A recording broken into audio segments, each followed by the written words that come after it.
premier arrêt concerne les exonérations de TVA sur les livraisons intracommunautaires et c'est un arrêt du 13 novembre 2025, l'arrêt Flovener. Donc, pour résumer les faits et la situation concrète, il s'agissait ici d'une société croate qui a vendu des biens à une société slovène en exonération de TVA.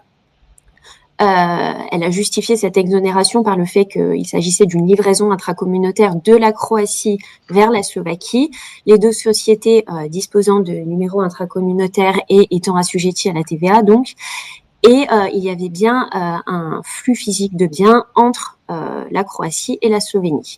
À l'appui de cette exonération, elle a apporté des justificatifs par divers documents, des factures, des CMR et des confirmations de réception de la marchandise par l'acquéreur.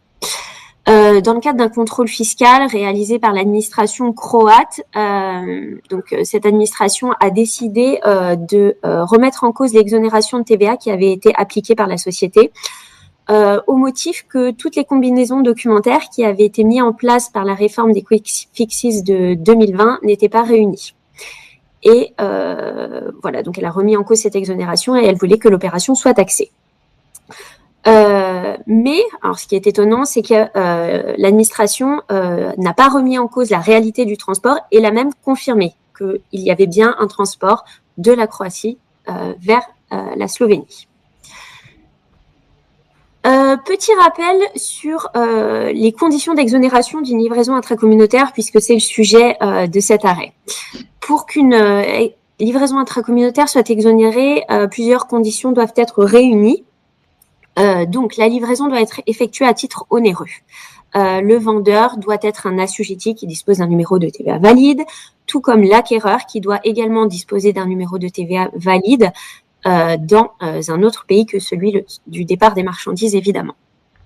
Il faut un flux physique entre deux États membres de l'Union européenne et des preuves de transport qui justifient justement de ce flux physique. Et enfin, il faut déposer un état récapitulatif fiscal. Il faut que ce soit évidemment le fournisseur qui le dépose. On parle également d'ICI Sales List au niveau de l'Union européenne. Si une de ces conditions n'est pas remplie, alors l'exonération est totalement impossible et il faut taxer l'opération.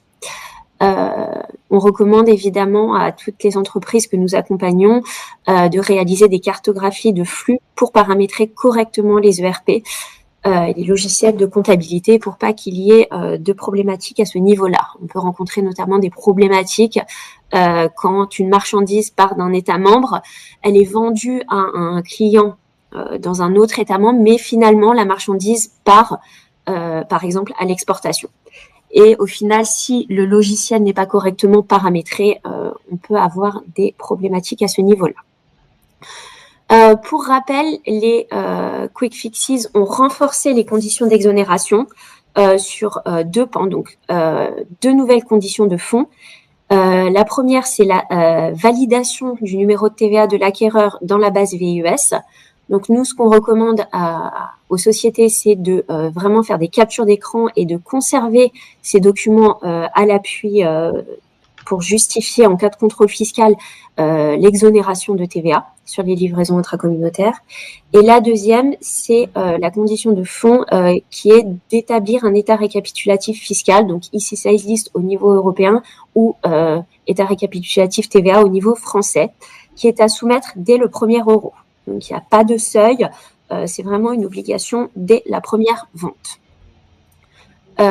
Deuxième pan, et qui là concerne vraiment un peu plus l'arrêt que l'on va voir et la position de la Cour de justice de l'Union européenne, qui concerne l'harmonisation des règles en matière de preuve de transport. Et là, du coup, les Quick Fixes mettent en avant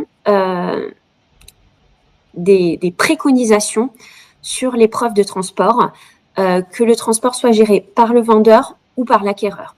Donc, si le transport est géré par le vendeur, 2 preuves du transport seront nécessaires. Si le transport est géré par l'acheteur, 3 preuves de transport seront nécessaires. Donc, dans la slide suivante, je vais vous présenter un petit peu les preuves de transport.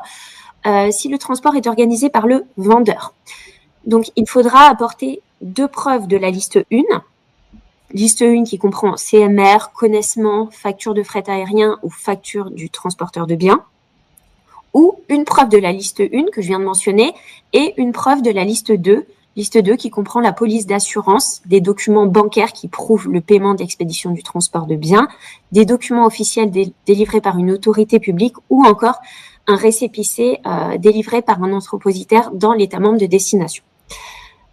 Si le transport, en revanche, est organisé par l'acheteur, et donc là, on passe vraiment à un transport qui est organisé par l'acquéreur final, il faudra les mêmes conditions que dans la situation 1, donc c'est-à-dire la situation où le transport est organisé par le vendeur, donc soit deux preuves de la liste 1, soit une preuve de la liste 1 et une preuve de la liste 2, et en plus, une déclaration écrite de l'acquéreur qui doit respecter un certain formalisme et qui doit mentionner l'État membre de destination des biens, la date d'émission et le nom et adresse de l'acquéreur, la quantité et la nature des biens, l'identification de la personne qui accepte les biens au nom de l'acquéreur le cas échéant, et en cas de livraison de moyens de transport, le numéro d'identification du moyen de transport.